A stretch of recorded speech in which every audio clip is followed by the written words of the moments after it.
Untuk membahas lebih lengkap terkait dengan pemanggilan 27 pemain timnas, kita akan bergabung dengan pengamat sepak bola Roni Pangemanan. Selamat malam, Bung Ropan. Selamat malam, Mbak Nitya. Kita baru saja minggu lalu bicara mengenai kemungkinan 3 pemain naturalisasi bergabung. Hari ini 3-3-nya masuk tapi masih tunggu ya. Kita bicara soal 27 dulu deh yang dirilis. Apa yang Anda bisa cermati dari strategi yang akan digunakan Kluivert nanti? Kalau lihat dari 27 pemain ini kan tidak banyak berubah. Betul. Ini kan nama-nama yang sudah ada. Dari rilis Nama STY sebelumnya ya. gitu ya. Nah, ada satu nama yang memang masih baru ya. Kalau dia diberikan kesempatan untuk debut dia melawan Australia, yaitu Septian Bagaskara dari Dewa United. Cuma itu. Sementara yang selebihnya itu adalah sudah kita tahu bersama lah. Jadi memang sebenarnya kalau dilihat dari sini, Patrick Kluivert sebagai pelatih tidak mau mengambil resiko dengan banyak memasukkan pemain baru, tapi dia coba bertahan dengan apa yang sudah ada sehingga chemistry itu masih bisa tercipta, terjaga dengan baik. Tinggal dia hanya akan meramu pola strategi dia menghadapi Australia dan termasuk dengan Bahrain. Sehingga pemain-pemain itu kan sekarang sudah dapat cara baru. Kalau dia ambil banyak yang baru, tentunya akan repot buat dia, akan menyatu lagi chemistry mereka sulit. Dia coba dengan apa yang ada sekarang cuma satu debut itu Bagaskara. Nantinya itu mungkin akan bertambah dengan 3 pemain ini setelah ambil sumpah pada Senin besok, dan Kluivert tahu dengan karakter mereka sehingga dia agak lebih mudah buat dia tentunya untuk bisa mengkombinasi ketika mereka tersedia dalam pertandingan nanti melawan Australia termasuk dengan Bahrain di Jakarta gitu. Oke, kalau dari daftar yang sudah ada paling tidak ya, ini kan banyak sekali ya nama-nama pemain belakang yang dipanggil.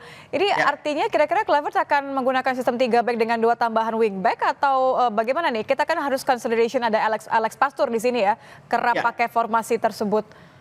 Kalau melihat dari sebelumnya kan zaman STY dipakai dengan 3-4-3, tapi apa yang dikatakan Kluivert ketika dia datang pertama bahwa dia akan menganut filosofi permainan dengan sepak bola attacking football atau lebih menyerang, bermain lebih terbuka, dan saya pikir dia akan mengubah itu dari 3-4-3 ke 4-3-3 atau bisa dimodifikasi ketika bermain dengan 4-3-3 akan jadi berubah di lapangan dengan 4-2-3-1. Kenapa 4-2-3-1? Mungkin dia bisa mengambil Joe Pelupessy kalau sudah ambil sumpah bermain lebih ke dalam dengan Ivar Jenner. Sehingga ini akan lebih kuat untuk bisa melapis 4 back flat sejajar yang akan dimainkan saya pikir oleh kapten kita Jay Ises bersama dengan Mes Hilgers untuk bisa bermain di sana, karena kita belum tahu juga apakah Kevin Dix yang mengalami cedera kemarin di Conference League melawan Chelsea itu akan dimainkan karena masih dengan cedera ankle dia sulit, tapi ada Sandy Walsh yang akan bermain di kanan, kemudian Verdong di kiri. Jadi saya pikir taktiknya akan seperti itu. Nih dia dengan bermain tentunya dengan Ole Romeni sebagai pemain yang sudah diambil sumpah di London akan bermain di depan. Nah, tinggal pemain-pemain lain siapa yang akan main. Kalau di tengah saya pikir ada Ivar Jenner dan juga dengan Tom Haye akan bermain. Tinggal siapa yang mendampingi Ole Romeni. Apakah Marcelino akan dimainkan? Itu pertanyaannya. Ya, atau Eliano Reanders yang akan bermain di sana dan memainkan lagi satu pemain yang bisa ditaruh lebih ke depan, entah Dean James yang kuat dalam bertahan dan menyerang. Semua tergantung dari Patrick Kluivert untuk bisa melihat, karena saya pikir hari ini kan dia akan datang bersama dengan Jordi Cruyff. Berarti sebenarnya Bung Ropan, jadi atau keburu atau tidaknya 3 pemain naturalisasi nanti untuk kemudian prosesnya berjalan dengan sesuai harapan kita ya tanggal 20 bisa main. Sebenarnya menurut Anda Kluivert sudah punya line up yang cukup? Saya pikir dia sudah punya, karena kan dia dibantu oleh 2 bahkan 3 asisten. Dani Lansat, Alex Pastur sebagai ahli strategi, dan kemudian belakangan datang Gerald van den Berg.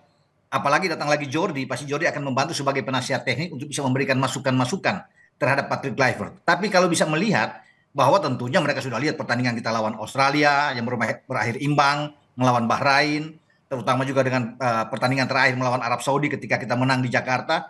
Komposisi ini yang sudah dia tahu, dia akan lihat. Tinggal perubahan aja karena dia lebih suka dengan gaya bermain lebih terbuka. Dan apa yang dia katakan dalam press-con pertama kali, akan berusaha pemain-pemain Indonesia itu lebih banyak memegang bola, bermain dalam ball position. Itu yang akan kita tunggu nantinya. Oke, pegang tapi bisa nggak kemudian mencetak gol? Itu kan pertanyaannya selalu. Ya, tentunya kalau melawan Australia, kalau kita bisa mendapatkan 1 gol pertama atau mencuri gol lebih awal, akan lebih bagus. Karena target dari Patrick Kluivert kan 1 poin di Sydney melawan Australia. Syukur-syukur kalau kita bisa menang, itu luar biasa, bonus bagi kita. Dia harus pintar-pintar tentunya untuk bisa melihat komposisi pemain apa yang ada. Kalau dengan pemain banyak bertahan, ya iya, tentunya kita kuat dalam pemain bertahan. Nah, dengan kehadiran Joe Pelupessy, semoga dia akan cepat untuk beradaptasi dengan tim kita dengan Ivar Jenner akan bagus dalam hal bertahan. Jadi saya Oke. pikir untuk merebut satu angka nih dia oke lah buat kita ya untuk bermain tandang. Oke, oke. Kalau bicara jadwal latihnya, lagi-lagi persiapan Kluivert selalu dianggap singkat gitu ya. Dua leg Ya. ini cuma terpaut 5 hari aja, tanggal 20 Australia, kemudian tanggal 25 balik ke GBK lawan Bahrain. Dengan waktu yang begitu sempit, apa yang perlu dipastikan oleh Kluivert? Apakah memang ini benar-benar harus diatur siapa yang akan main tanggal 20, tidak main tanggal 25, atau seperti apa? Iya, saya pikir ini pertaruhan buat dia ya. Dia belum pernah melihat, belum pernah bersama-sama dengan tim, kemudian sudah terpilih, makanya kan dia ambil ini pemain-pemain 27 pemain ini yang tidak banyak perubahan yang ada di sana. Dia ingin melihat, memastikan itu bahwa proses untuk dia memainkan strategi dia itu terjaga dengan baik. Apa yang dimainkan nantinya di Australia tentunya tidak akan berbeda jauh ketika kita datang ke GBK untuk bermain di Ya. Jakarta menjamu Bahrain, tidak akan ada perubahan. Tapi kalau kita dapat hasil positif, ini yang luar biasa yang kita tunggu. Karena kan ini pertandingan dua lawan Australia dan Bahrain itu krusial dua-dua. Tapi kalau sesuai dengan apa yang dia inginkan, 4 poin, 1 di Sydney dan 3 di Jakarta, saya pikir aman buat kita, Panitia, untuk bisa melihat kemungkinan lolos ke Piala Dunia. Nah, soal strategi tentunya kembali kepada Patrick Kluivert untuk siapa dia akan memasangkan pemain ini, gitu. Oke, hanya waktu yang bisa membuktikan ya. Ya. Terima kasih Bung Ropan sudah bergabung bersama kami di Kompas Malam. Selamat malam, Bung.